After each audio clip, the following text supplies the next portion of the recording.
What's going on, everybody? You know, I used to have a ton of e-bikes in this garage, but one thing I probably don't show enough of is how you fix them when they break. So this one goes out to all those potential online e-bike shoppers. This is the reality. Today I'm going to show you the reality of repairing a direct-to-consumer e-bike. All right, so you bought a bike online already, or you're thinking about buying a bike online. What do you do when it breaks? How are you going to get the thing fixed? I'm going to show you a real example today because this bike right now is broken. It's giving me an error code on the display screen. It says fault 30, which is for communication error. It's been kind of an in and out error code coming up on the screen, and the bike just loses all power. So I'm gonna fix this bike myself today, hopefully. But before I show you the repair, I wanna explain two very important things. The first thing is that local bike shops do not want to repair your direct-to-consumer online e-bike. They don't wanna touch them. They don't have any way to diagnose it. They don't support that brand. You know, they don't have those bikes in stock. They don't have replacement parts in stock. They just don't really want to touch these bikes. They're usually more than willing to work on the bicycle components, brakes, shifters, tires, suspension. But when it comes to electric motors, controllers, displays, wiring, they want nothing to do with it. Now, the second important thing to know is there are bicycle shops out there that sell e-bikes. So if you bought that brand, you bought from them, chances are you're good to go. They'll be able to make the repair, do the warranty service for you. And there are online e-bike brands that have started setting up like partner dealers in shops around the country where they'll agree to carry that brand in store. So if you luck out and you bought that brand, there might be a dealer shop near you that could help, and they might be willing to fix it or able to fix it. And I stress the word might there because I called the local shop that carries the brand Unirail, the closest one to me, and I called them, told them about the issue, and asked them if they could diagnose and make the repair for me. And they basically said no. And their reasoning was they didn't have this exact model of Unirail bike in the store. So they did not have a way to cross-test components to diagnose and narrow it down to see what part was bad and get a replacement. It sounded like if they would have had a model like this and they could have cross-tested, they could have done the diagnosis and got me the part. But then I also asked, who covers the labor charges? Is that included in warranty or does the customer pay? And they said that warranty only covers the parts. Customer has to pay the labor charge. So that's just something to be aware of. Now, for the vast majority of online e-bike purchases, what I'm about to show you is gonna be your repair reality. And that is, you know, I'm having this problem. I got the fault code on the screen. First thing I did was I emailed Unirail's customer support, told them of the issue, sent a picture of the screen with the fault code on there, and they wrote back probably within 24 hours and said, okay, what's your order number and when did you get this bike? Because they want to see if it's under warranty, which I sent that back and it was still under warranty. So they said, we're going to send you a brand new controller that should fix the problem. And I got it. It is right here in this box. So now, guess who just became an e-bike repair technician? I did, or your nephew or your neighbor or whoever you decide to pay to have this installed on your bike. Now, I'm no stranger to these. I swap them in and out all the time, so this doesn't look too complicated to me, but for the average person, maybe this looks a little bit intimidating. But truthfully, on this bike, this is the easy part. You're just gonna unplug all the old connections and plug the new ones in. The harder part of this is gonna be where it's located, because the controller is down inside the frame. So I'm gonna have to disconnect the battery and start folding this bike. It's a folding bike. I got to fold in half to get inside the frame, take some plates and pieces off, pull the controller out of the frame, and then cram this one back in. So let me show you.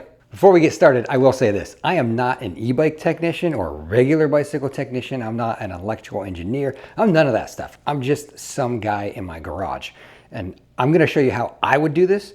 But if you think about it, a lot of people doing these repairs like this are going to be just like me, just a regular guy in the garage with a broken e-bike. So step one, let's take the battery out of this thing.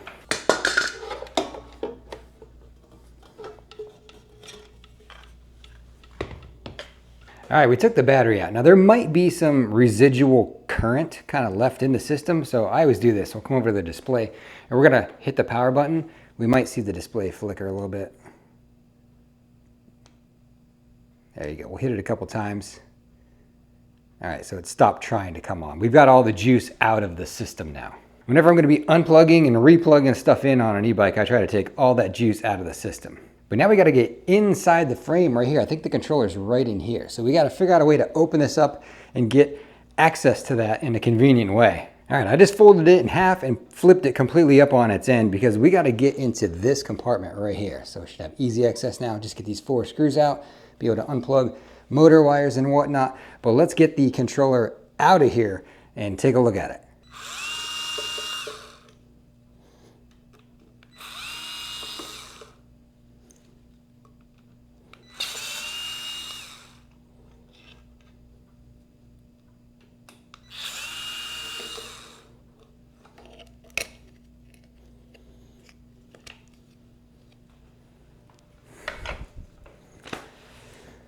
All right, I see the controller hiding in here. Let's start pulling some stuff out. So it looks like we got battery connections right here. These are XT60 connectors, probably for battery. Everything is crammed in here. This is why I said this is the hard part, because you're gonna have to strategically cram all this back in there. This is your battery balancer right here, because this comes pre-wired for you to add a second battery pack to it. So if you would do that, they would already be balanced with this battery balancer. And then controller is tight in there. Wow. Let's pull some more wire out here. Maybe it'll come out easily.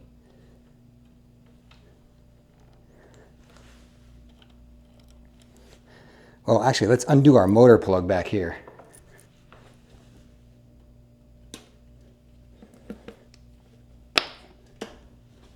Cut all these zip ties.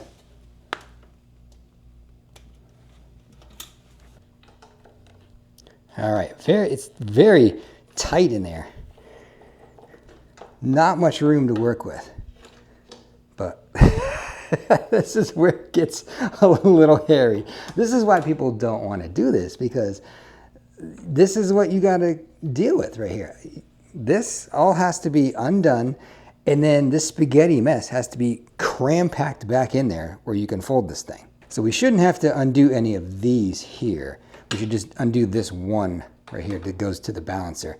That's going from, these are batteries going into the balancer, and this is the one that comes out of the balancer into the controller. So we should only need to do this one. Take that one off. We've got this little red and black connector here we can undo. Okay. What else? We already got our motor plug undone, so that one should fish its way out there. That one is. Okay. That's 3 undone. Here's the black connector. Okay, so wait a minute. Let's take note here.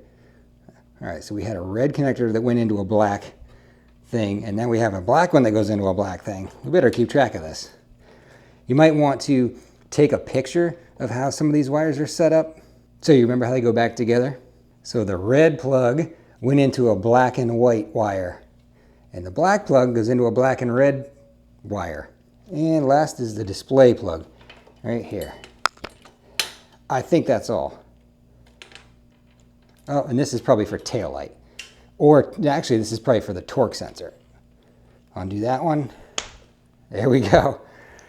There's the old controller. Here's the new controller. They look to be identical. Just so you know, these are 20 amp controllers. Rated for 500 watt, 48 volt. Now we just got to plug all the new stuff in. All right, let's go. Let's start plugging things that match back into each other. That matches with that. Plugged in. Now the black plug went to the black and red wire right here. And it goes like that. The red plug, which is this one right here, went to the black and white wire. The motor wire gets fished down through the opening down there. We can try to do that here before we cram stuff back in. Let's do that. Okay, I see the motor wire coming out down here, so we're good. We got that fed through. We got to do the display plug here before we get too far, which was this one right here. Sure we got the pins lined up perfectly. Line up the arrows, arrow to arrow. Boom, here we go. Everything's plugged in except we got to plug into the balancer. Like this. All right, everything's plugged back in. So It's really not hard to just match up the plugs. This is the hard part. This can take a long time. Getting all of this stuff back in this tiny little box. All right, I'm gonna clear out a spot here. I'm gonna try to do the controller first, because that's the bigger piece. So let's get this down in here somehow. All right, the controller is in there. Now I need to get the balancer and all these other wires down in here neatly somehow. You just have to put some on top of the controller, some on the bottom, cramp some around, wherever they fit. Okay, I'm getting pretty close. Got the balancer back in there. It's just such a tight fit with all these wires. It's pretty crazy. All right, we got most of it down in there as best as we can get. Let's see if we can like get the cover back on here somehow. Gotta hook the wires through this part. I don't know why. Controller boxes are almost always designed like this, where there's not one spare centimeter of room in these things ever. I don't know why they make it so difficult. It's not that hard to design a frame with just an inch of extra room. But no, you gotta cram it all in here, so it's next to impossible to get that genie back into the bottle. Wow, that's a really tight fit. I mean, we can try to close it up here. It's actually not even the wires I put in that are causing the problem. It's more of like the shifter wires and the brake lines that are just too tight. Again, you know, folding bikes like this, why does everything have to be down to the millimeter on the length? Just give me a little slack.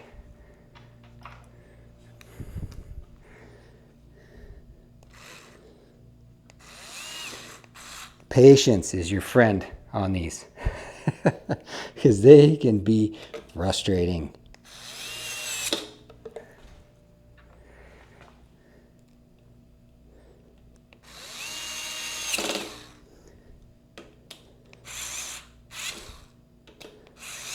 All right, it's all in there. Let's see if it folds back.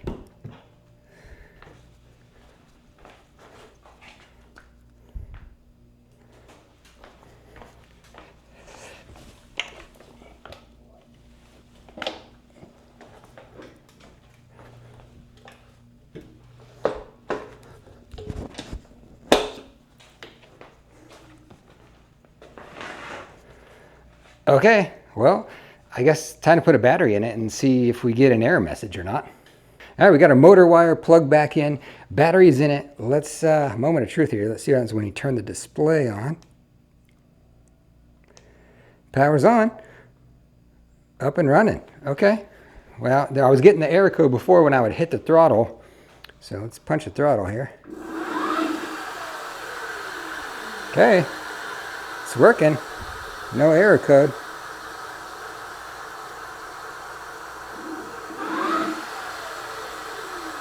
All right, I guess we fixed it. All right, well, this bike is back up and running. And if you're shopping for an online direct-to-consumer e-bike, hopefully this gives you some insight into what you could be dealing with if the bike breaks on you, because things happen. Sometimes you get things wet and they break, or you pull a wire out of somewhere and you got to replace that, or sometimes you just get a dud. You might get a dud controller or a dud motor and you got to fix it. And chances are it's going to be you that is doing the fixing, because there is a huge gap right now in the e-bike repair industry. There is no industry for that. There's a lot of e-bikes out there. There's very few e-bike repairmen. And these bikes are a ton of fun, but you also need to realize what you're getting into when it comes to repair time. So do me a favor and share this video. You know, somebody that's shopping for one of these bikes, share the video with them so they have an idea of what to expect if they ever break their online purchased e-bike. Hopefully you found this helpful or at least entertaining. If you did, hit subscribe. I'll see you in the next one.